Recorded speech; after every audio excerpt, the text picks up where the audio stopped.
Bonjour, je suis professeur d'atelier en chaudronnerie. Je vais vous présenter une vidéo concernant la préparation à l'oral de stage. Vous aurez besoin d'un diaporama ainsi que le document écrit en version papier pour nous présenter votre oral lors du jury suite à votre stage. Pour votre oral de stage, vous aurez 10 minutes à l'oral pour vous et 20 minutes d'échange avec le jury. Le jury vous posera donc des questions sur votre diaporama et sur vos documents écrits que vous aurez fournis, éventuellement des plans, éventuellement une maquette que vous aurez amenée, etc., etc. Quelques conseils pour présenter votre oral de stage. Donc, vous devez avoir une tenue correcte, pantalon et chemise. On ne vous demande pas d'être en costard-cravate, mais être bien habillé. Pas de short, pas de tongs. Pas de main dans les poches, pas de chewing-gum. Arrivez en avance naturellement, afin d'être un peu moins stressé. Vérifiez si vos fichiers, ça c'est quelque chose de très important. Souvent vous avez des problèmes de version de fichiers qui ne fonctionnent pas avec votre lieu d'oral de stage. Vous devez impérativement voir si ça fonctionne pour ce document Word, PowerPoint, etc. Il faut impérativement les vérifier la veille, voire une semaine à l'avance si vous avez fait vos documents dans les temps.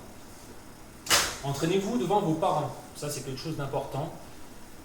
Ça permettra de mieux gérer votre temps, de voir si vous débordez ou pas, ainsi que d'être plus à l'aise le jour J. Filmez-vous. Maintenant vous avez des smartphones tous, vous pouvez vous filmer tout simplement comme je suis en train de le faire.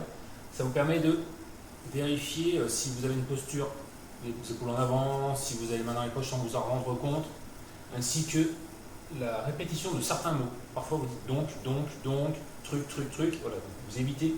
Cela vous permettra de vous en rendre compte. Après, impérativement, il faut connaître votre sujet sur le bout des doigts. C'est vous qui avez préparé votre rapport de stage et votre oral, vous devez le connaître sur le bout des doigts.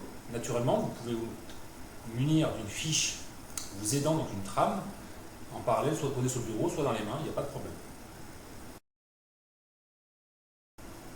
Au début de votre oral de stage, vous vous présentez. Naturellement, je m'appelle Monsieur X, je suis en telle classe, j'ai effectué mon stage dans telle entreprise qui est spécialisée dans mon domaine en chaudronnerie, etc., etc. Cela doit durer 20 secondes maximum, pas plus. Vous allez présenter la situation de l'entreprise, où est-ce qu'elle se situe. Donc l'entreprise est située dans l'agglomération grenobloise, à Saint-Martin-d'Air, donc préciser la commune, ainsi que la rue, la zone industrielle concernée. Donc vous mettez un imprimé écran toutes sortes de logiciels, il y en a plusieurs, la situation de votre commune, ainsi que l'agglomération, les communes qui l'entourent. Après, vous mettez un plan plus précis avec les rues et la zone industrielle concernée, si c'en est une. Et là, vous ne passez pas plus de 10 secondes. Vous devez présenter l'entreprise, son historique, c'est-à-dire de sa naissance, de sa création, jusqu'à aujourd'hui. Donc vous précisez donc, le nom du chef d'entreprise qui l'a créé, si c'est possible, l'année, le lieu où elle était avant, si elle a déménagé éventuellement, ce qu'elle fabriquait au début, ce qu'elle fabrique maintenant. Ça c'est vraiment important de voir l'évolution, ainsi que leur savoir-faire, s'il a évolué ou pas, dans différentes directions. Donc là je l'ai précisé, ça 30 secondes. L'organigramme de l'entreprise est important afin de comprendre la structure de l'entreprise, le nombre de salariés, où est-ce que vous êtes situé dans la hiérarchie de l'entreprise. Vous êtes ici en général, en bas, entre guillemets, de quel service vous dépendez, si vous êtes en production, en bureau d'études ou autre. Vous précisez le nombre de salariés par service, dans la mesure du possible, et 30 secondes, ça suffit. Pour votre oral de stage, je vous demande d'étudier l'atelier dans lequel vous travaillez. Nous allons vous demander de faire des propositions d'amélioration de l'atelier. Si tout est parfait, vous justifiez pourquoi il est parfait, entre guillemets, en termes de fonctionnement. Je parle bien de l'atelier, la partie production. Et s'il y a des choses à améliorer, vous nous proposez des améliorations et il faut les justifier, il faut les expliquer. Comprendre pourquoi vous faites ce choix ou ces choix. Voilà, donc faites un plan de l'atelier actuel et vous nous proposez donc dans un deuxième temps l'amélioration que vous allez y apporter. Donc, pour la proposition d'amélioration de l'atelier, vous faites un deuxième plan de l'atelier avec des éventuelles flèches, donc des flèches pour bien visualiser bien montrer ce que vous avez déplacé. Ça peut être du stockage, ça peut être des machines, ça peut être des espaces de travail, en fonction de l'atelier dans lequel vous avez travaillé naturellement. Pensez bien à noter le nom des machines ou les zones de travail. Ne vous amusez pas à mettre des numéros 1, 2, 3 et qu'il faille se reporter à une légende. Ça, c'est très pénible à lire au jury et pour vous aussi. Donc, mettez les noms dans les cases, des grosses flèches, un plan de l'atelier schématisé. Ne vous amusez pas à dessiner tous les murs, mais il faut que ça puisse être compréhensible très rapidement. Vous allez présenter les travaux effectués durant les semaines de stage. Vous n'allez pas rentrer dans le détail de chaque demi-journée ou de chaque journée, ce n'est pas utile. Vous allez sur les travaux principaux que vous avez réalisés durant la semaine, même s'ils ont été répétitifs, c'est pas très grave. Donc, vous décomposez par semaine et vous mettez les travaux principaux qui ont été intéressants et vous nous expliquez ça durant 1 minute 30. N'hésitez pas à employer des termes techniques, le vocabulaire technique compte. Vous êtes des futurs professionnels, donc il faut du vocabulaire. Ne vous amusez pas à dire j'ai fait ce truc, j'ai fait cette chose. Non, c'est pas suffisant. Il faut être précis, voire même très précis. Si vous avez des doutes, il faut nous demander, nous en amont, ou à vos chefs d'atelier, ou vos collègues avec qui vous allez travailler, voire sur Internet. Donc ne donnez pas les mains dans les poches de ce côté-là. Du vocabulaire, s'il vous plaît. Voici la partie la plus importante du rapport de stage, donc de l'oral de stage. L'analyse de fabrication et son planning. Durant notre stage, vous allez travailler sur différents ouvrages, des plus ou moins gros, plus ou moins longs en termes de durée, plus ou moins lourds, etc., etc. Vous allez en choisir un qui vous paraît intéressant à expliquer pour votre oral. Intéressant techniquement, intéressant parce qu'il y a eu un chantier particulier, un matériau particulier, etc., etc. Vous mettez une photo et il faut savoir à quoi elle sert, cette pièce. C'est un impératif. Dans quel dans quel univers elle va partir, dans quel pays éventuellement, dans quel contexte elle va être utilisée, etc. Vous aurez 4 minutes. 4 minutes, c'est long et court à la fois. Il faut vraiment développer en détail. Là, on sera intransigeant en tant que prof d'atelier par rapport à cette partie-là. Donc, vous expliquez sur quoi elle sert, le matériau, le nombre d'heures que vous allez y passer dessus, ou de journées, et vous expliquez aussi la difficulté de cet ouvrage. Qu'est-ce qui a été difficile ou pas. Je vous rappelle que vous êtes en formation, donc vous êtes censé étudier un petit peu différentes choses pour vous améliorer. Pour l'analyse de votre fabrication, vous allez fournir un plan. Il peut être fourni par l'entreprise, une photocopie, ainsi qu'un dessin de votre part, soit sous SolidWorks éventuellement, un logiciel de dessin X ou Y, ou à la main. Mais si vous faites à la main, vous faites convenablement. Vous utilisez une règle, un crayon à papier adapté. Voilà, pour du bon travail, s'il vous plaît. Vous avez une formation technique, vous avez du dessin industriel qui est extrêmement importante. Enfin, cette partie-là est importante en tout cas pour votre métier. Si vous ne savez pas lire un plan, vous ne pourrez pas construire des pièces. Donc, vous fournissez un plan suffisamment clair.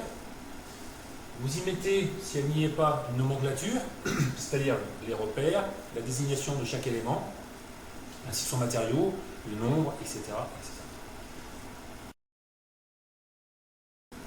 Pour votre fabrication de votre ouvrage, vous avez eu besoin d'une feuille de débit, c'est une obligation, soit pour aller sur la cisaille guillotine, soit pour aller sur la scie à ruban, ou éventuellement une commande numérique version plasma ou laser.